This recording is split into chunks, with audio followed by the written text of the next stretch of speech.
For many years, Zarbon has served faithfully as Frieza's right-hand man. But after learning of the Dragon Ball's power, he now desires his own wish. Thinking nothing of the consequences, he has freed himself of Frieza's terrible control and begun his own selfish quest for eternal beauty. Zarbon's pursuit of beauty knows no bounds, and as a result, his destiny will be changed forever. As Dodoria staggered, caught off guard by Gohan and Krillin's attack, Zarbon came to his rescue. Dodoria, why in the world are you having trouble with these runts? But Zarbon, they're stronger than I thought. You must be from Earth. Why did you come here? Why would we tell you? We better get moving, Gohan! Right! Welcome to another What If story, this time starring Zarbon, which is potentially an even weirder choice than Raditz. The cutscene before this fight might have you thinking, why didn't Zarbon back up Dodoria in the actual canon? And that's because Zarbon would have no reason to believe Dodoria couldn't handle this alone.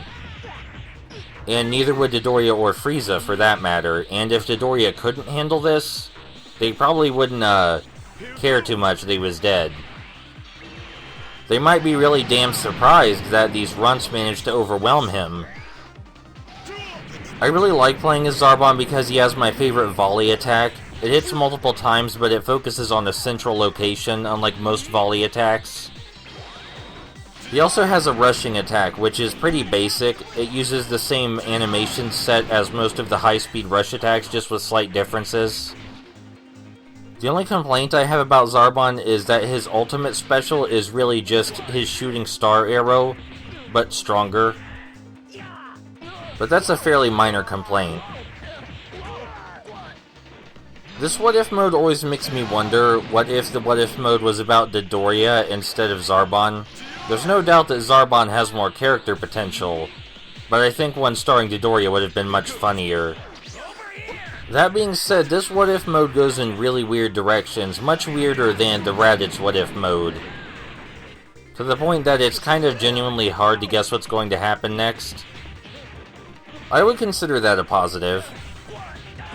Regardless of whether something's good, it's always nice if it can surprise you, right? Though it doesn't really help that the opening narration gave away some of the story, and so did the title. At least it sounds way classier than it has any right to. Whoa! What?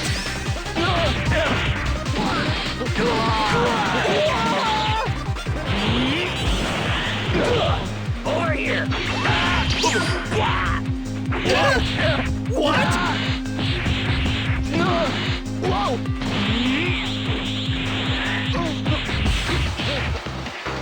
Here goes! Now you're through! Finish!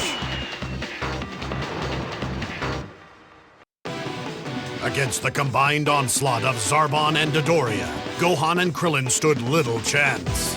In the end, the two were captured and questioned. Hey Slick, where's Vegeta? You can find him, right? Spit it out, or you're in for a world of pain! Okay, we'll find him. Thus, Krillin struggled to sense the energy of the traitorous Vegeta.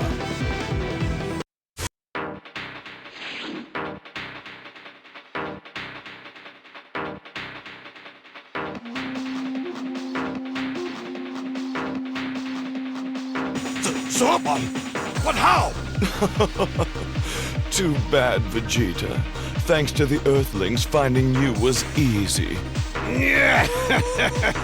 I hope you're ready, you stupid monkey! Do you intend to live in Frieza's shadow forever? With the Dragon Balls, even you dimwits could rule the universe.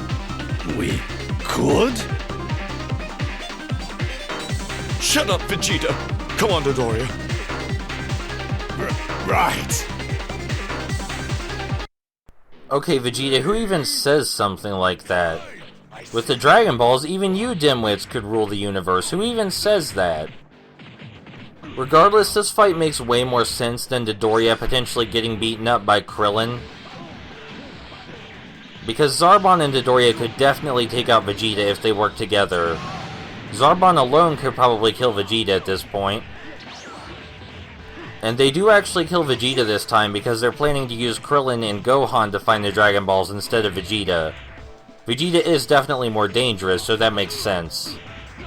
Keeping Vegeta prisoner was a really stupid idea, but it made sense in the context of the original canon. In this canon, it makes sense for them to kill Vegeta on sight. Also, I'm sure you've already noticed, but Vegeta's still wearing his scouter and still has his tail. Again, the budget. Not very big. The game still looks very pretty, but that's because of the simplistic art style they used for the character models, which was a good idea. If they really wanted to cut corners, though, they could have just used the same battlefield for every fight on Namek, because I can barely tell the difference as it is. Do you think if you tried to explain bluegrass as a music genre to Namekians that they would be very confused? Do you get it because the grass here is blue? I thought it was pretty clever.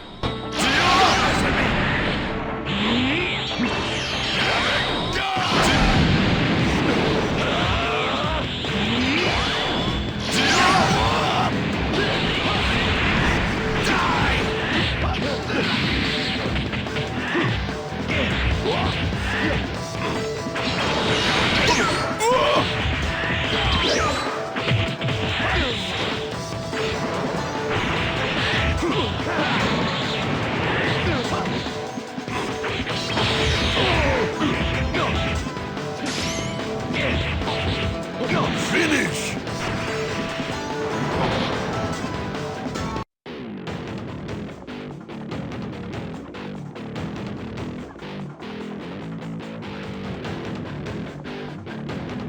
Darn it!